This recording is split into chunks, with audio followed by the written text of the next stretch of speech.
Hi everyone, welcome to a new episode of HubHype.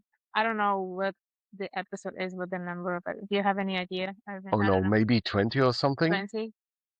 Or Could be. I think it's not 20, but I think No, we're coming. I don't know. whatever it What's is. the producer say out there? I don't know. But it's been fun doing this, and there's a lot of new updates coming up. But is there anything like because we have been having working on a lot of new projects. And is there anything that pops out like recently or Special. So first of yeah? all, welcome from my side as well. So what I'm seeing is more and more requests of moving really from Salesforce to HubSpot. Mm-hmm. So currently in our pipeline, because we are using HubSpot as well, we have around about 5 new proposals where customers want to move from Salesforce to HubSpot. This is great because that shows that HubSpot is getting more and more enterprise ready. And there are also a lot of functionalities around, Salesforce replacement. Let's say it Okay. this way. Is that like it's better? I would say yes. Otherwise, we are not focusing on HubSpot, right? Yeah, I think that companies are looking because a CRM needs people working on it. It's just not to stay there. Um, and sometimes your salespeople are not using that so much because it's so like hard to use and complex, and you need to have something which is easy to adopt. And HubSpot brings that to the table.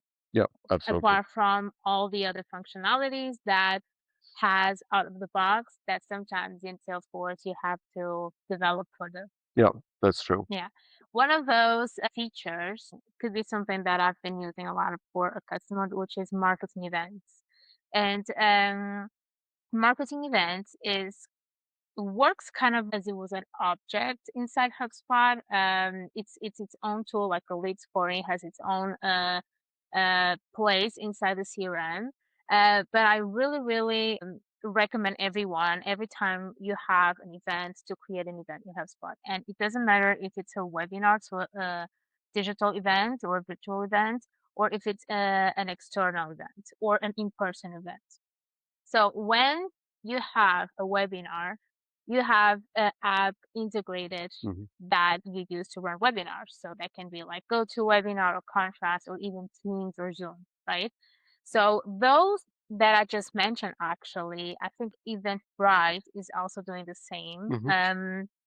Is basic within the sync and the integration with HubSpot, you can create on those tools a marketing event automatically. So then every time there's a new registration, if someone is attending or if someone is not showing to that webinar, everything will be synced automatically. So the Hmm. creation of the marketing event itself is done when you set up the event in those integrations. So the sync works pretty well. For the ones which you are doing in person, I still recommend using it. It's not a property, it's kind of an activity data point, which is called type, that you Hmm. can kind of differentiate between if it's a webinar, if it's an in-person event. Unfortunately, you cannot use it to filter on lists in the lead scoring, which I think we should change that because it's really, I mean, unless you use like a very good naming convention, you should Hmm. have something to differentiate between all the types of marketing events. So but apart from that, one thing that sometimes people miss is how to register and how to say, okay, these people attended the event. So to register people to a marketing event, you have to do it through a workflow. Hmm. Okay. So there's a workflow. The trigger would be some kind of registration data point. Usually it's a form submission if it's an internal event that you are hosting. And then there's an action inside the workflows that says register in a marketing event. You need to do that in order for the marketing event to consider those Hmm. Hmm. registrations. And then inside the marketing event, through an import, you can import people who either attended or didn't show up, or even as well register if you're not capturing that through a form. All of that together can be as well added to a specific marketing campaign. Hmm. And so then you have that extra data point with like all the attendance status of the event. together with the budget and all the things you did to promote the event. So Okay. that's kind of a centralized way to do it. And I think it's pretty cool. I think it's underused. This sounds super interesting, and I think we should do our own episode about events Yeah, I will because, do. yeah, what I Me just too. learned. Stay tuned. So, just what I learned is really amazing, and I think this also shows us how capable and innovative HubSpot can be and bring really much value to your business. Absolutely. Absolutely, great. Yeah. So, anything from your side as well? Yeah, so I think what is super interesting, what I just mentioned in my own intro, was the enablement of Salesforce. So syncing back and forth, getting more and more functionality into HubSpot, which was before in Salesforce, because HubSpot, as you know, they are started in marketing, then Sales Hub came, and then the Service Hub came. And now what they did is what you can do now in the integration from HubSpot to Salesforce is really bring that down to the object and say, by when do I want to sync which object? Found that Right. actually. Yeah, exactly. Yeah. That's pretty It's a cool. recent update, right? It's a recent Yeah. update. Yes, it's general availability on the 8th of June. 2026. So for people who are listening to our HubHype a little bit later, um, and this is really brilliant because you can say, okay, only synchronize deals when a certain stage is achieved. So, as an example, you can use HubSpot as a BDM, so business development team. And then when you hit a certain stage or a certain score, then only sync the deals into the sales pipeline of Salesforce, which is really cool. And you can do this with every single object, Custom uh, objects too. custom objects as well, in from HubSpot to Salesforce and vice versa, which is really cool. Ah, that's really, really cool. And it's like showing that HubSpot is at the same time investing Yeah, into bringing a cool experience for the ones that still want to work with you. yeah, that's true. That's Okay. true. So a cool new update from the Commerce Hub is price books. So you have different products, line items, which you can create in HubSpot for your product and services. Now you can create price books that basically enables you to have different pricing for different markets because sometimes that happens. You know, we have different markets or a different segment of customers and we want to apply different types of pricing. So basically the way you set it up is I think it's like in the upper right corner, there's like create price books, and then you click on it and you create a price book, and then you have to add all the services and all the products which are subject to Hmm. that change or that specific pricing that you want to apply. So basically apart from that, you can as well do assignment rules, always based on the deal, right? So you have deal properties and you can say, okay, if the traffic source is X, or if the country of the market is X of the deal, for sure, then please assign this price book to this deal.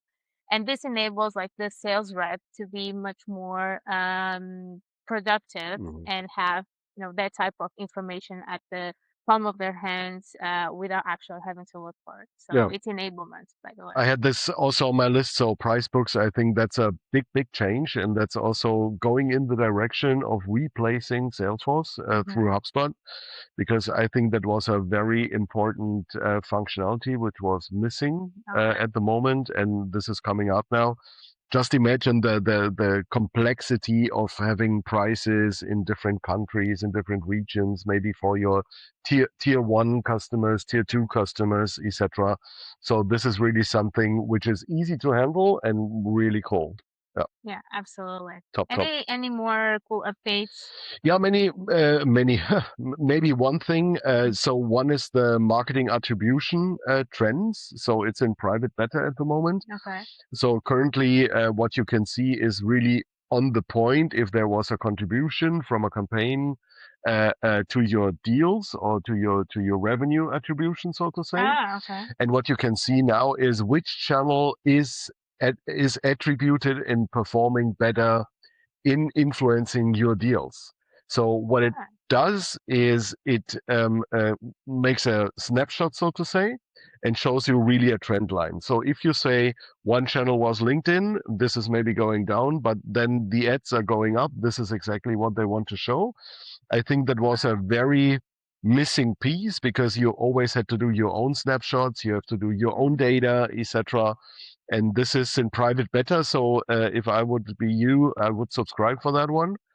Because that really can give you actionable decisions based on reporting. Yeah. Which brings me also to our newest white paper, which is coming out, Yeah. the 10 best reportings. Exactly. I just read the review this morning. It's tremendous. I like it. Really, it's cool. Yeah, I heard all about that. Maybe I should add that specific one as well because attribution reports are really important for C-level. So that's what like your management wants to see Hmm. if all the channels, all the basically investment that marketing is doing, if that's actually reflecting at the end of the day in the deal pipeline, and that's all that matters for Yeah, me. yeah, yeah, So that you can see like, okay, I should not be investing so much of my time or money here because this is converting better. And that's what they want to see yeah. at the end of the day. Agreed. So, and but sometimes it's really hard to get that out of HubSpot. Even attribution reports, yeah, it's okay, but it really depends on the data. Sometimes it's like the way you're tracking data is not the best as well. So it's really good to see that that's as well being something that HubSpot is Yeah, investing on. absolutely. And maybe one last thing from my end. So because we were talking a lot about Salesforce today, now it's about Google. So if Mhm. you're using Content Remix, you can grab all the different files you need for the Content Remix directly from the Google Drive, which is good also for enterprise customers, as an example, but also SMBs. So if you're working with an agency, they're maybe putting the white papers on the Google Drive. You can grab it from there and then create all the funny stuff you can do in Content It's really Remix. cool, the content Yeah. remix. I think it's also, again, as I said, for the marketing events, an underused tool because people don't get it or they think they will do everything for them. It won't, but it's really a very good starting point to kind of create a lot of types of and repurpose tons of content on scale. And just to finish it up as well today, just for you to know, it's like a slight update, but avoids social posting failure. Sometimes that happens. Hmm. Why? Because the API is not considering the latest requirements from the social tool, like character limits or image or video ratio. So has been an update for Instagram, the HubSpot API with Instagram. So then you can be sure that those failures are not happening, at least not because of the requirements not being Hmm. updated. All Okay. right. So that's all. A lot of cool things. See you next time with more of HubHype and stay tuned for more. Thank you. Bye Thank bye. you. Bye bye.